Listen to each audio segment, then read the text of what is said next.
කුසල් මෙන්ඩිස් සහ ඕමාන ක්‍රීඩකයා අතර ගැටුමෙන් නොදුටු වීඩියෝව මෙන්න. ලසිත් මාලිංගගේ අපූරු කැපවීම ශ්‍රී ලංකාව ලෝක කුසලාන සිහිනයට ලං කරයි. කුසල් ඔයා තමයි මේ පාර මෑන් ඔෆ් ද සීරියස් වෙන්නේ. සනත් ජයසූරිය කුසල්ගේ මූණටම කියලද. ඉතින් මෙවර T20 ලෝක කුසලානය වෙනුවෙන් ශ්‍රී ලංකා කණ්ඩායමේ පන්දු යැවීමේ පුහුණුකරු වශයෙන් ලසිත් මාලිංගව පත් කරගත්තා.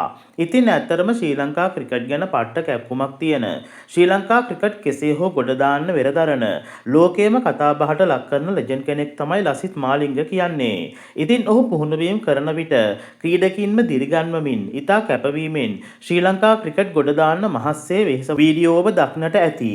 ඉතින් පැතුම් නිශ්ශංක ගැන බලාපොරොත්තු තබාගත්තද පැතුම් ලකුණු අතරට පැමිණෙන බවක් දක්නට නැත.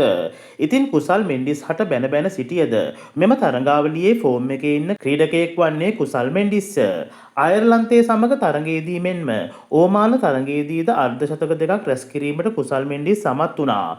තවද අද රනවුට් වී ක්‍රීඩාගාරයට යමින් සිටින විට ඕමාන ක්‍රීඩකයෙකු කුසල් හට නෝන්ඩියක් දැම්වීමට යන අතර එහිදී කුසල්ද ඔහුගෙන් ගේම ඉල්ලන ආකාරයක් දක්නට ලැබුණා. ඉතින් ඕමානය සමග තරඟය ලකුණු 105කින් ජයග්‍රහණය කිරීමෙන් පසුව ක්‍රීඩකින් අතට දෙන අවස්ථාවේදී කුසල් මෙන්ඩිස් හට සනත් ජයසූරිය කුමක් හෝ කියන වීඩියෝවක් සමාජ මාධ්‍ය තුල සැරිසරන අතර ඇතමුන් පවසන්නේ සනත් එම අවස්ථාවේදී කුසල් හට පවසා ඇත්තේ කුසල් ඔයා මේ ලෝක කුසලානයේදී අනිවාර්යයෙන්ම මෑන් ඔෆ් ද සීරියස් වෙනවා යන්න පැවසූ බවයි සමාජ මාධ්‍යයේ වාර්තා වූයේ. ඉතින් අපේ කුසල් මෙන්ඩිස් මේ දිනවල ෆෝම් එකේ ඉන්න එක ගැන මෙන්ම අපේ කොල්ලෝ ටික ලෝක කුසලානයේ දිනාවිද ඔයාලටත් හිතන දේ කමෙන්ට් එකක් දාගෙන යන්න.